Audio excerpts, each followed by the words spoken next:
Hi, I'm Brenda Walton, and I love Victorian paper crafts. I think they're so beautiful and classic in their design. And this damask ornament die that I designed is based on some Victorian paper crafting that I've seen. And it's a chemically etched die, it's a thinlit die. And because of that, you can capture this beautiful amount of detail in this design.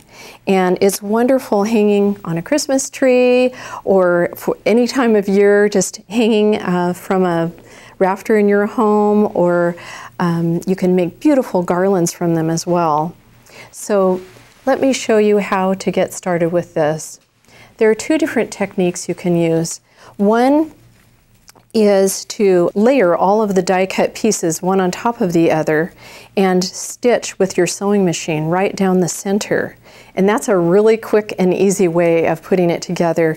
And it would be great to have a fairly thin weight paper for that technique.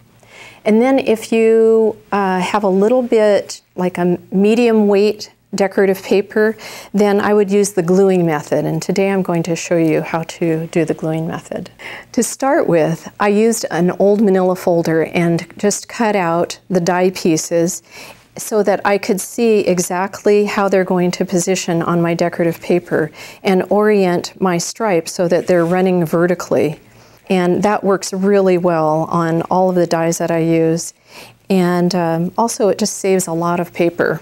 So just simply take each piece, and there is a score line. As you can see on the die, there's a score line that runs right down the center of the die.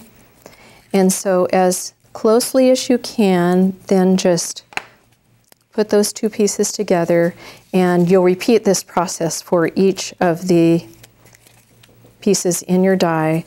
And I like to cut, say between 8 and 12 pieces of the die, depending on the weight of the paper. So if it's a fairly medium weight paper, I might do 8. And if it's a lighter weight paper, maybe I do more, just to give you a feeling of fullness when you have completed your project. Now that I've folded all the pieces, I'm ready to apply some quick dry glue to each one of them.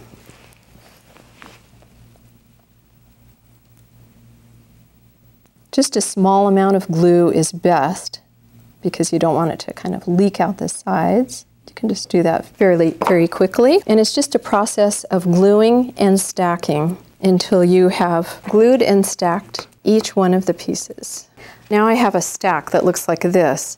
And just to secure that, I'm going to put a binder clip on it and just leave it for maybe 5 minutes. You could use a couple of binder clips and just keep it together while it's drying.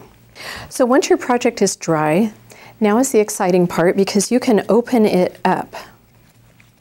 First, I'm just separating these pieces and making sure that nothing is glued together.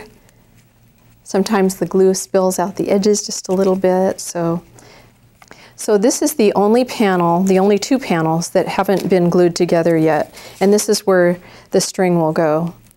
And so you just place that in position. And if you want, you can make a little loop at the top so that it's really easy to suspend it from something. And then put a quick dab of hot glue down the center of that. And that will hold the string in position really very well. And after I do that, now I'm going to then glue those 2 panels together, the final 2.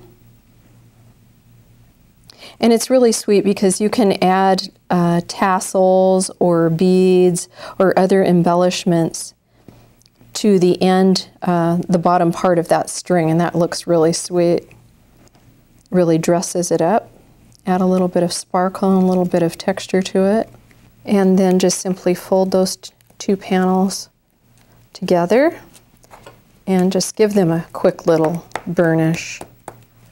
And this is a wonderful little ornament that can be used in so many different ways. Right now we're using it as a hanging ornament, as a 3-dimensional hanging ornament, but you can also use this beautiful piece just as a flat embellishment for the front of a card or scrapbooking layout. And also you can use it on the inside of a card as a fanned piece that is a nice little surprise when the card is opened and all of a sudden this ornament opens up. I tried to make it look a little bit like a chandelier inside and put a little star at the bottom. I really hope you have fun with this die, and happy crafting.